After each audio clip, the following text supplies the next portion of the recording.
Honorable Leandro Leviste is hereby recognized. Distinguished colleagues, ang boto ko ay no, hindi dahil perpekto si Congressman Barzaga, pero dahil questionable para sa akin na minadali natin itong desisyon dahil ngayong hapon lang natin nakuha ang committee report na ito at si Congressman Barzaga lang ang sinampahan ng kaso ng Committee on Ethics. Ang boto ko ay no, lalo na dahil inuuna natin ang kaso niya kaysa sa mga mas seryosong isyong kinakaharap ng isa sa mga kasamahan natin. Isang kapwa kong Batanggenyo na nandito ngayon na bumoto sa kaso ni Congressman Barzaga. Hindi ba nakakahiya maging miyembro ng Kongreso dahil parang naging normal na meron tayong isang kasamahan na inakusahan na nagbayad para sa mahigit 100 billion pesos ng mga kontrata sa DPWH? Para bang tinatanggap natin na normal lang magkaroon ng kasamahan na iniugnay sa pagnanakaw ng bilyong-bilyong piso na hindi iniimbestigahan na ng Committee on Ethics, Public Works o Infracom, samantalang inuuna natin ang kaso ni Congressman Barzaga, habang hindi man lang natin pinaglalaanan ng masusing atensyon ang mas mabigat na aligasyon, lumalabas na parang okay lang magnakaw sa Kongreso. Nakatala na sa kasaysayan na sa gitna ng matinding kontrobersiya sa korupsyon, ito ang inuna ng Kongreso at parang lang walang mali sa ginagawa ng isa sa ating kasamahan at tayo mismo ay ngayon sumisira sa imahe ng Kongreso. Mahiya naman tayo. Majority Leader. Mr. Speaker, I'd like to recognize the Honorable Marcoleta for his explanation of his vote. Honorable Marcoleta is hereby recognized. Mr. Speaker, distinguished colleagues, isang mapagpalayang hapon po sa ating lahat. I rise to place on record this manifestation of support for Honorable Francisco Kiko Barzaga and to express my strong opposition to any move seeking his suspension from this august chamber. From Voltaire's philosophy of tolerance and freedom of expression, this line is often quoted, "I may not agree with what you say, but I will defend to the death your right to say it." The independence of the legislature ensures that members may speak fully, frankly, and fearlessly on matters of public interest. Honorable Barzaga's statements directed at alleged corruption within the government falls within the fullest and most urgent category of political expression. To penalize him for raising concerns on corruption, which the Constitution itself mandates Congress to check, is to subvert the very principle of parliamentary privilege. Mr. Speaker, 2004 pa lang po, andito na po ako bilang Chief of Staff po ng aking ama. Nakita ko po ang mga oposisyon na grabe magtuligsa sa administrasyon. Nandyan po ang mga magigiting na miyembro ng Makabayan Bloc na sila sa Arturo Campo, Lisa Masa, Joel Verador na talagang magigiting na mga figura ng oposisyon. Pero hindi naman po sila naharap sa mga ethics case, gano'n man sila kaanghang magsalita laban sa administrasyon. My dear colleagues, Honorable Barzaga is seated in this chamber because the people of Dasmariñas City, Cavite, placed their trust in him, as affirmed through the ballot.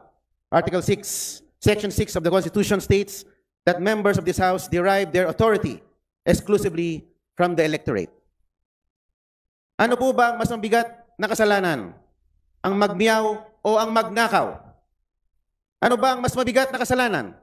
Ang mag-video at mag-selfie at mag-post ng pagkadismaya sa gobyerno ang isang batang congressman? O ang ginawang sistematikong pagnanakaw sa gobyerno? O at pagsimot sa bilyon-bilyong piso sa kaban ng bayan sa pamamagitan ng mga ghost projects? Ang mga posts ni Kong Miao ay mistulang alingaw-ngaw lamang ng saloobin ng nakararaming mga Pilipino. To impose the penalty of suspension is to overturn the sovereign choice of the people. That remedy is reserved only for conduct so reprehensible and destructive of the institution that it overwhelms democratic legitimacy. No such circumstance exists here. Honorable Barzaga's only act was to express his views regarding corruption in government, a matter of public concern central to democratic oversight. Let not the House of Representatives be weaponized against its own members. Thank you very much, Mr. Speaker.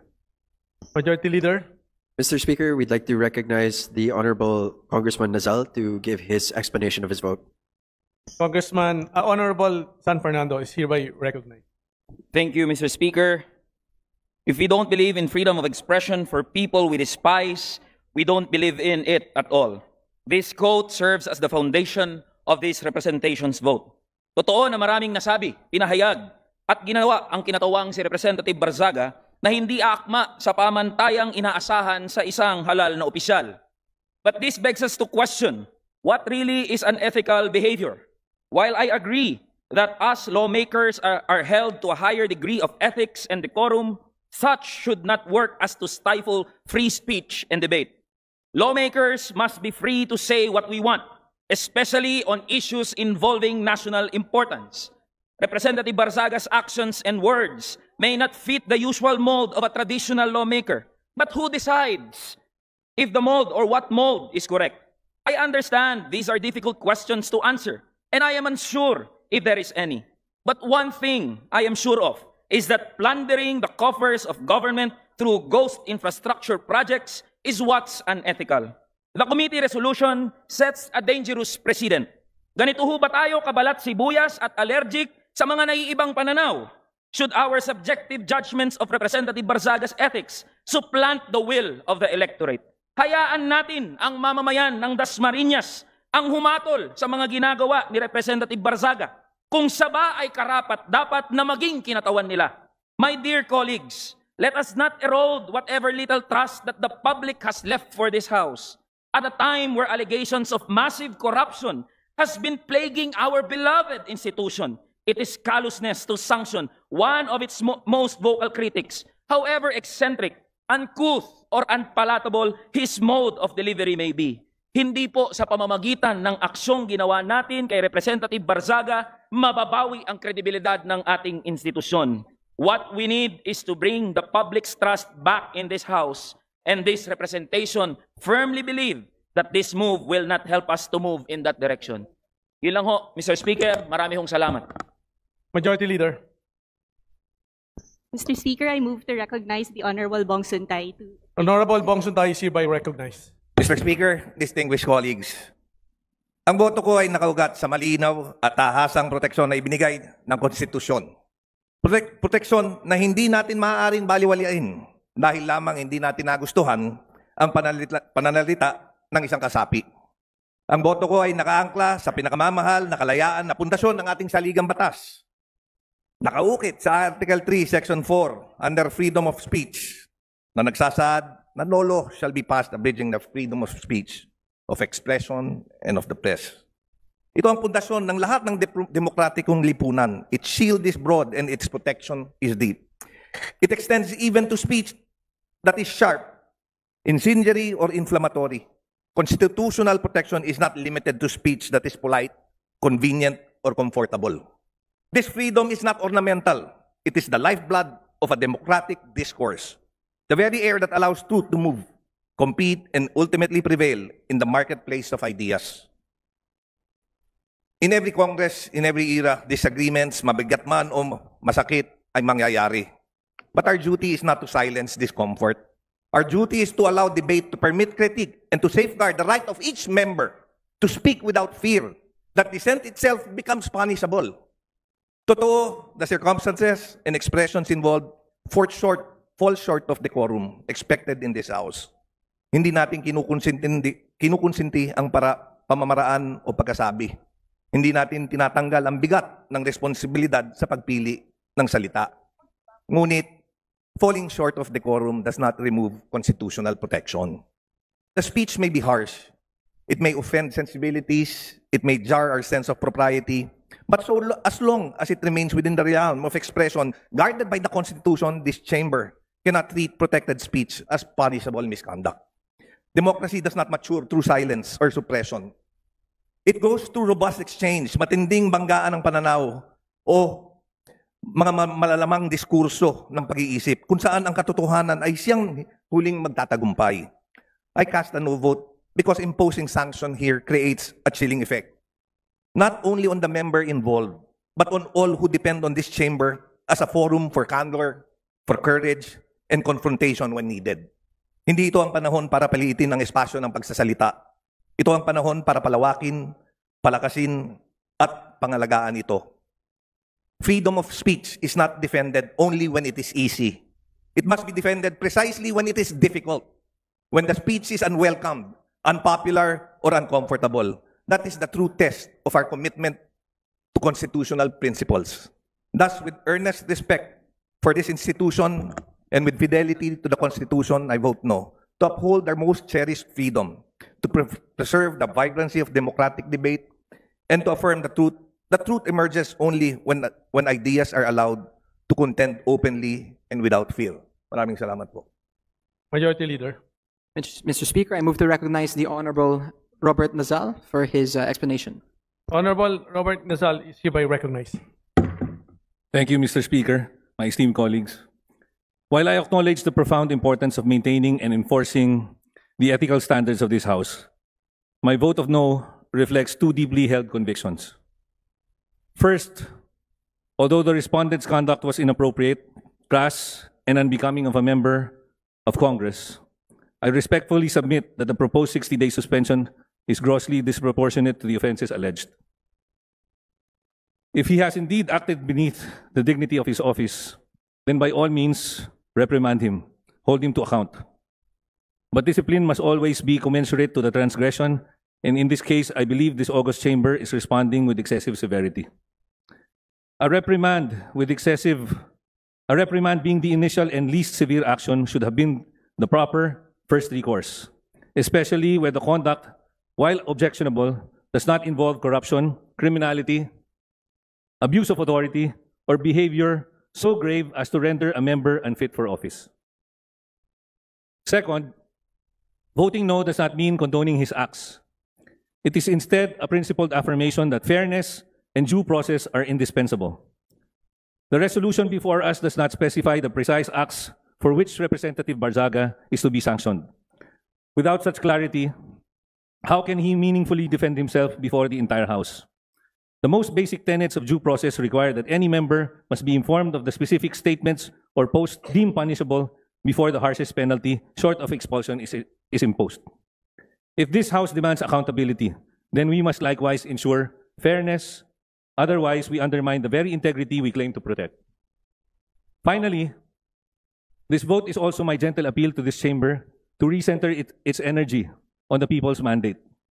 At a time when Filipino families struggle with daily concerns such as rising prices, job insecurity, health burdens, educational gaps, our primary duty is to ensure that their material well-being remains the central business of the People's House. Let us not lose sight of the urgent fundamental issues that affect every household we swore to serve. A reprimand would have been a balanced, measured response, one that upholds institutional integrity without diverting the House's focus from the needs of our people. For these reasons, I register my view that a reprimand, not suspension, would have been the appropriate, proportionate, and constitutionally sound response under the circumstances. Thank you. Yes, Kong. 5 po kayo na bumoto ng no para po ipasuspende si Congressman Barzaga. Bakit po no ang inyong boto, Congressman? Unang-una, binigay lang sa amin yung committee report sa hapon at si Congressman Barzaga lang ang kasama sa report ng Ethics Committee. Alam naman po natin napakaraming ibang mga kongresista sangkot ngayon sa mga anomalyang mga proyekto sa DPWH. At actually, nabanggit ko sa aking explanation of vote, nakakahiya na maging miyembro ng Kongreso na mas inuuna pa natin ang Ethics Committee hearing tungkol sa mga social media posts kaysa sa pagpapanagot sa korupsyon sa gobyerno. Pero napansin namin, Kong, na for the longest time, parang ngayon lang dumami ang tao sa plenary. Kaya nga po ako din na lungkot dahil sa karaniwang araw sa Kongreso, kukunti lang ang attendance. Pero dahil ang requirement para masuspindi ang isang miyembro ay 2/3 of all members voting, dapat pina-attend talaga ng Kongreso ang mga miyembro. Kaya since the approval of the budget on October 13, ngayong araw ang pinakamataas ang attendance sa Kongreso na nagsasalamin na tila napaka-importante na masuspindi si Congressman Barzaga, which shows, I think, misprioritization of the current Congress.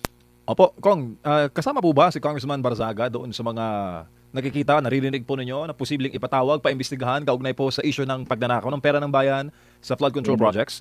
Apong alegasyon tungkol sa korupsyon dito. Kaya ang sinasabi ko kanina, dapat yung mga kasamahan natin na hindi lang nagkakataon na sangkot sa korupsyon, pero mismo sa Kongreso, ang pinag-uusapan ay paano makabili ng budget, paano lutuin mga bidding, nag-aalok ng mga insertions sa kanilang mga distrito, dapat yung mga kasamahan natin na mga yon ang inuuna ng Ethics Committee. At hindi po ang mga katulad ni Congressman Barzaga na hindi naman po tungkol sa korupsyon, kung hindi lang mga social media posts ang akusasyon.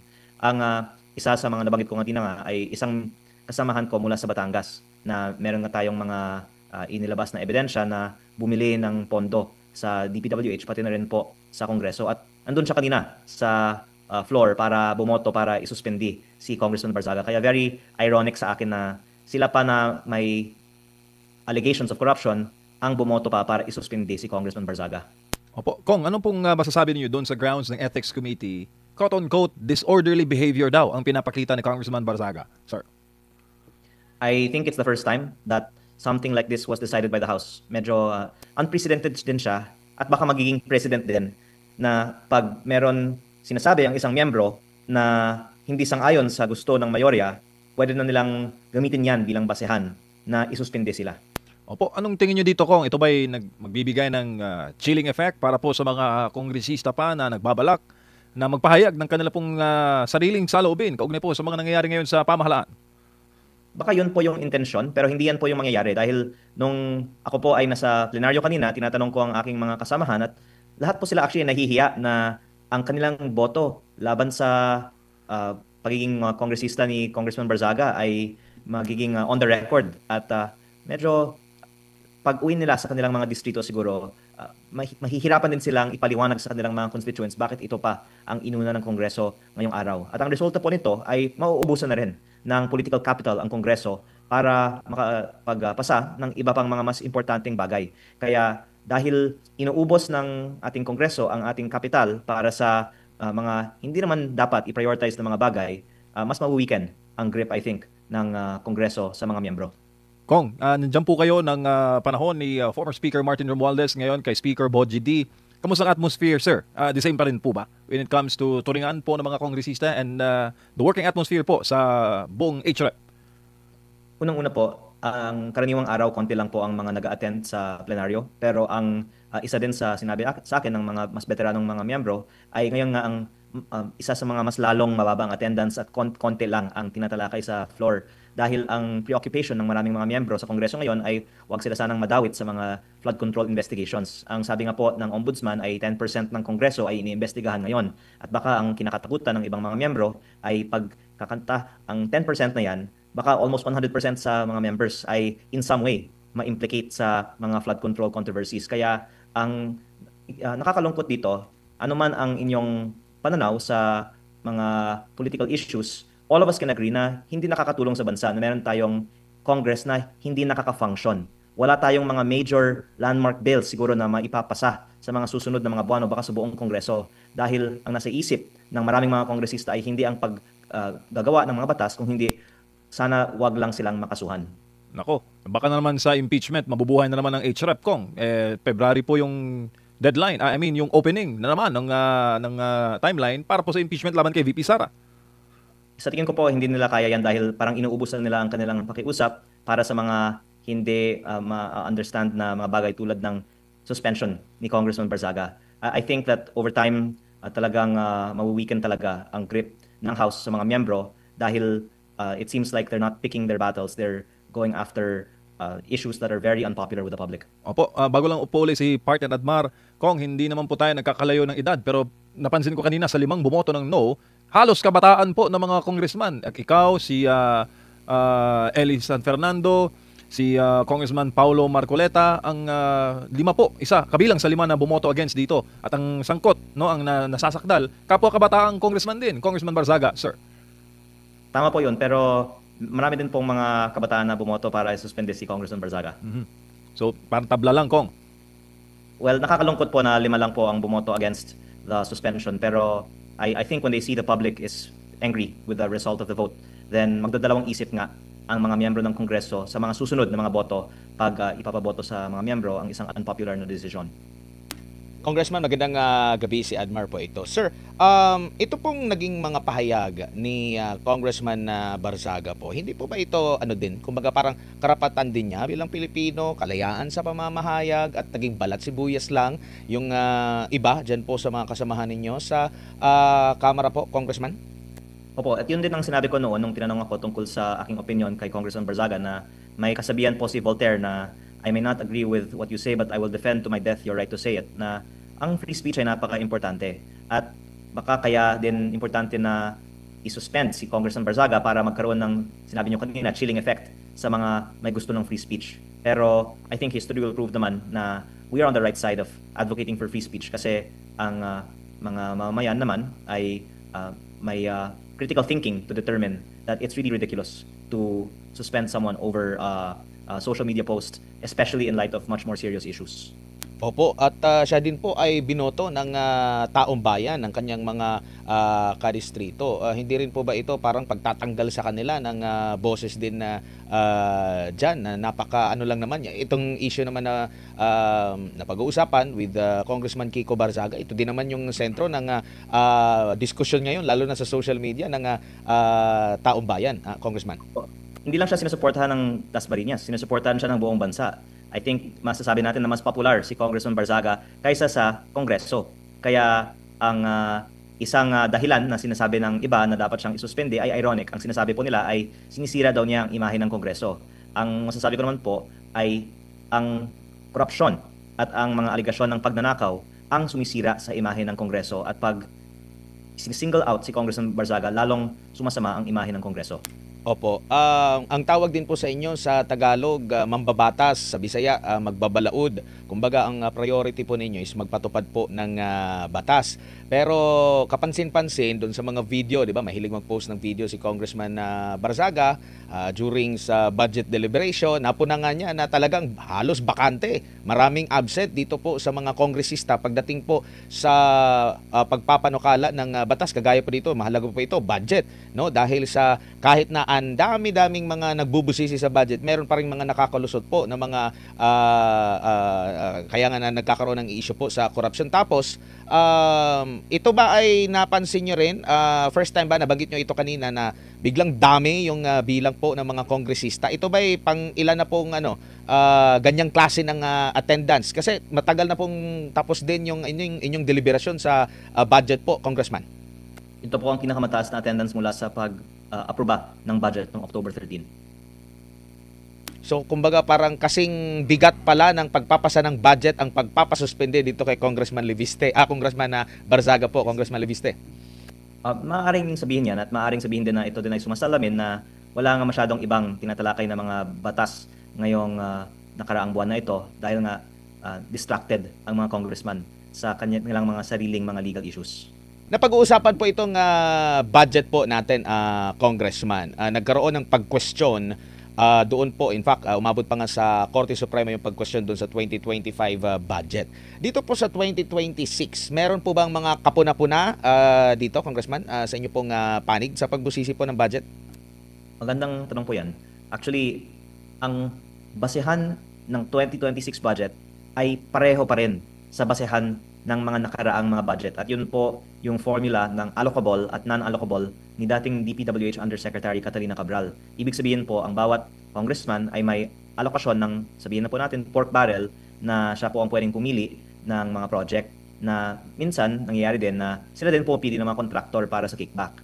At pinalitan nila yung mga flood control. Pero meron naman po ngayon mga roads at iba pang mga slope protection, mga maanomalyang klaseng proyekto. Kaya hindi po natin masasabi na nabawasan ng korupsyon sa 2026 budget. Ginawa lang po ng paraan para hindi masyadong halata na. At nakakalungkot nga po na pagkatapos ng lahat ng mga protesta laban sa korupsyon sa DPWH, may lutuan ng bidding at may bentahan ng budget pa rin para sa 2026 budget. Maliban pa ito sa mga naabulgar din na maging yung mga pagpili ng magiging mga district engineer o yung mga opisyal dyan sa mga DPWH offices natin sa ground, may say din pala yung ibang mga kongresista din dito. Tama po ba ito? Or sa inyo pong monitoring po, Congressman? Hindi lang po sa district engineer, pati sa contractor. Kaya yan nga po ang paraan na pwedeng kumita ang isang proponent sa isang proyekto. Kaya pinag-aagawan ang mga insertion sa budget. At ang isa nga sa lumalabas din, meron po tayo kasing ebidensya na nakalap mula sa DPWH, ay meron talagang mga listahan ng mga proponents para sa mga proyekto mula pa sa DPWH National Expenditure Program, na hindi lang congressman at senador ang proponent, kung hindi pati mga miyembro ng ehekutibo kasama ang mga sekretaryo at undersekretaryo. Kaya ang insertion sa budget ay talagang worse than what the public knows, at ang mga sinasabi na transparent ngayon ay hindi po totoo. Kasi kung maging transparent ang DPWH, ilalabas po nila ang listahan ng mga proponents ng mga insertions. Opo. Naging kalakaran na po sa Kamara, sa Kongreso, sa Senado, sa mga kongresista na yung nababanggit niyo po na nagkaroon ng alokasyon, may pork barrel kumbaga, no? In fact, meron na nga desisyon dito ang Korte Suprema na unconstitutional nga. Pero sa tingin niyo po ba sa ilalim ng konstitusyon or may mga batas tayo na pwede naman na hindi isingit or pwede nang kumbaga hands off ang mga kongresista rito, na kumbaga purely ang trabaho lang talaga ay ang paggawa po ng batas? Kasi ang nakikita din po ng ilan sa mga kritiko is diyan nagmumula kasi yung hihingi ng pabor, makapangyarihan si congressman sa kanyang distrito, maglalagay po doon ng mga proyekto, kaya yung minsan dadaan talaga sa congressman, hihiling sa congressman. Pero sa ilalim po ba ng konstitusyon, ito po ba yung pinaka-main trabaho ng mga kongresista na magpatupad ng mga proyekto sa kanilang mga distrito, or mas mainam po ba para maiwasan na po talaga yung korupsyon, alisin ito sa kapangyarihan, kung ito man ay kapangyarihan ng kongresista po, sir?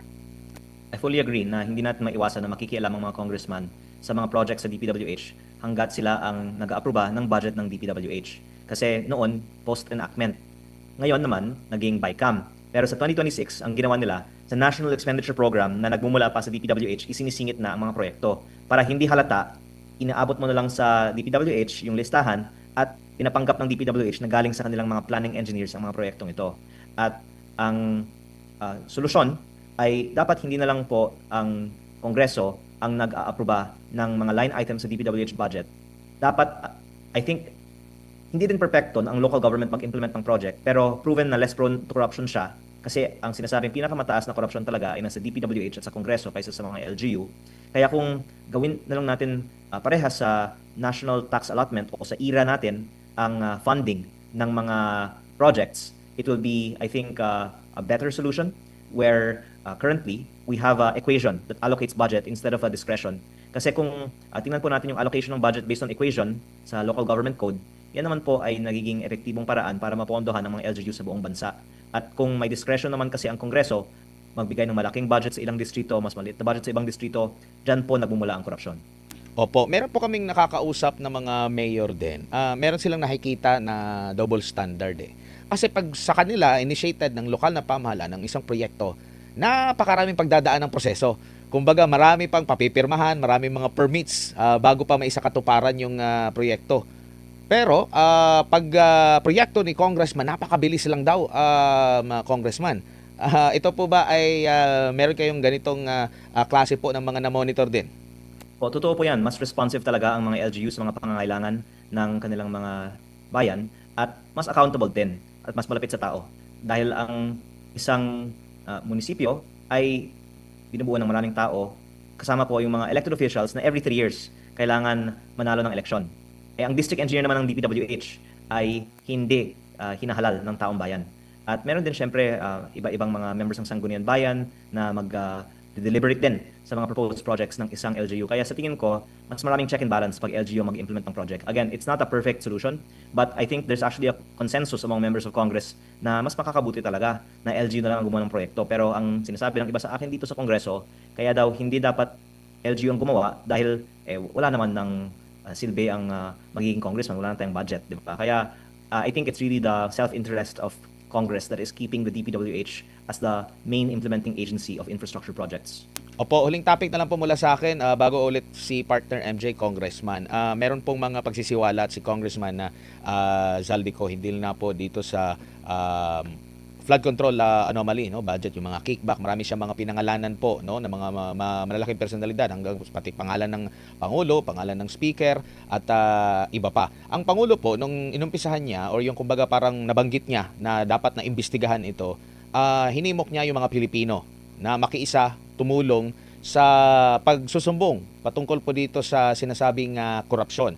Now here comes isang kongresista na naging APRO chair at merong mga ibinulgar at meron ding mga dokumentong inihayag, meron din mga sinabi, nagbanggit ngayon ng mga pangalan, kung ano yung mga modus, ano pa yung mga ibang mga pagsisiwala. Do you think, sir, na dapat itong bigyan ng pansin bilang maging patas sa lahat ng mga nagsusumbong? Kasi merong mga binabalitang gobyerno na meron silang ginawang operasyon dahil sa mga sumbong ng mga Pilipino na here comes itong kanilang kaalyado, naging APRO chair, merong mga nabanggit. Di ba po, para maging patas, para mabing bukas at para ma-verify, kabilang din po sa imbestigahan po, Congressman, sa tingin niyo po? Opo, ang dami talagang laman ng mga revelasyon ni former Congressman Zaldico at may ilang ibang mga miyembro ng Kongreso na nanawagan na dapat magkaroon ng investigasyon tungkol sa katotohanan sa kanyang mga claims. At ako po ay nalulungkot nga na parang dinidismiss lang ng Kongreso ang kanyang sinasabi. Pero mabuti nga na iimbestigahan natin ito. Anyway, siya nga ang dating APRO chair ng Kongreso. At sa aking sariling distrito, meron nga akong inimbestigahan na 1,050,000,000 pesos slope protection project na ang pinakamalaking proyekto sa buong Region 4A ng DPWH ngayong 2025. Noong September pa, nalaman ko na may mga nagsabi na parking daw ito sa isang congressional insertion.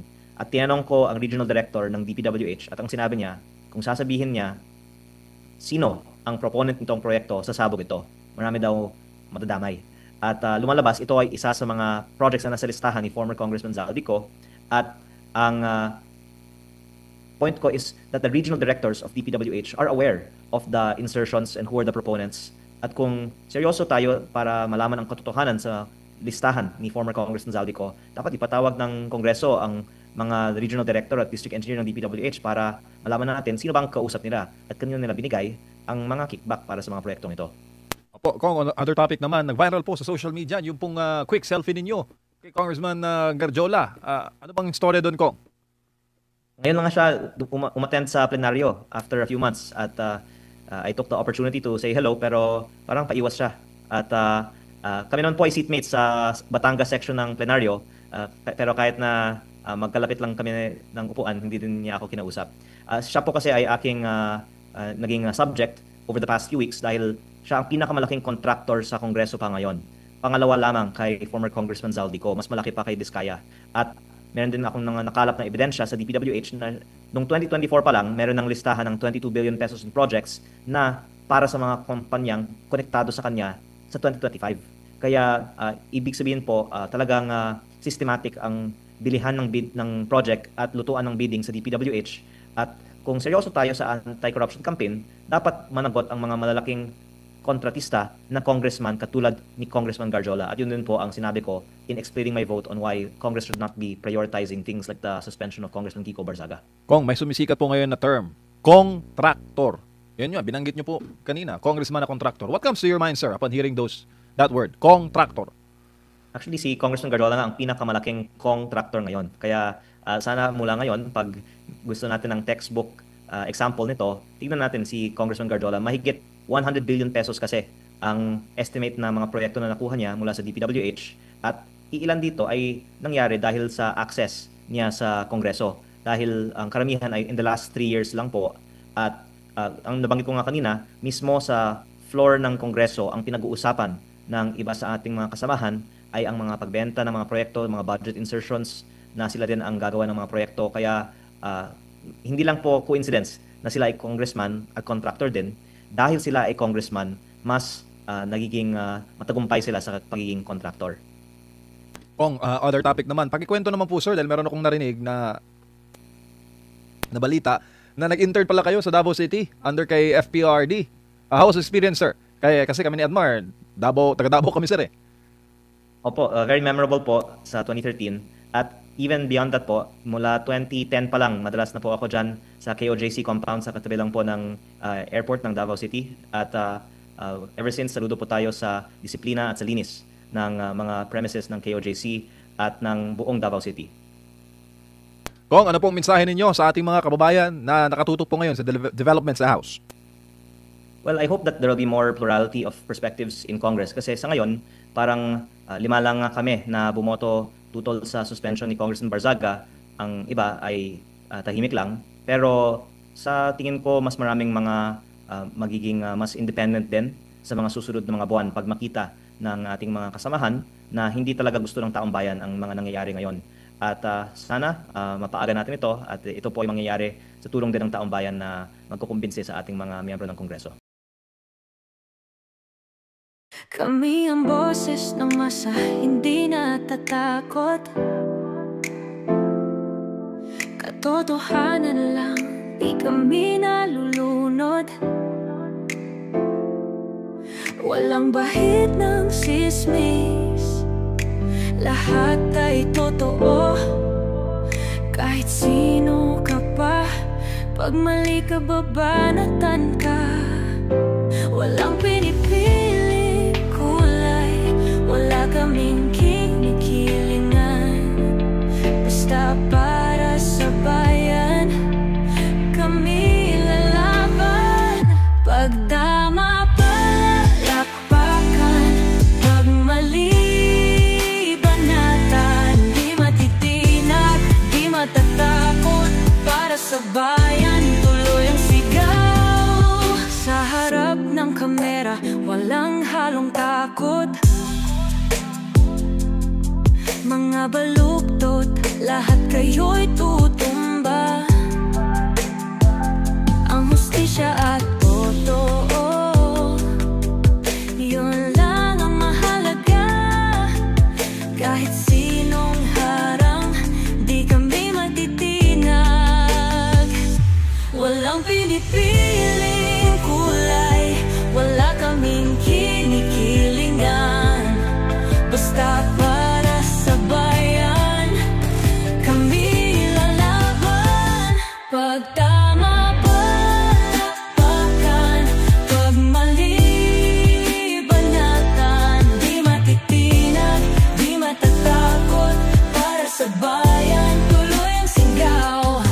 Kung nasa tama ka, ikaw ay aming kasama. Pero pag mali ka, handa ka na bang mabasag? Banateros kami, walang inuurungan. Dahil bayan muna, bago ang sarili.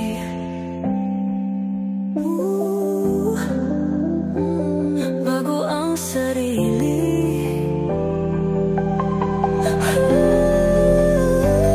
Pag tama palakpakan, pag mali banatan. Banateros ang sigaw, katotohanan ang laban.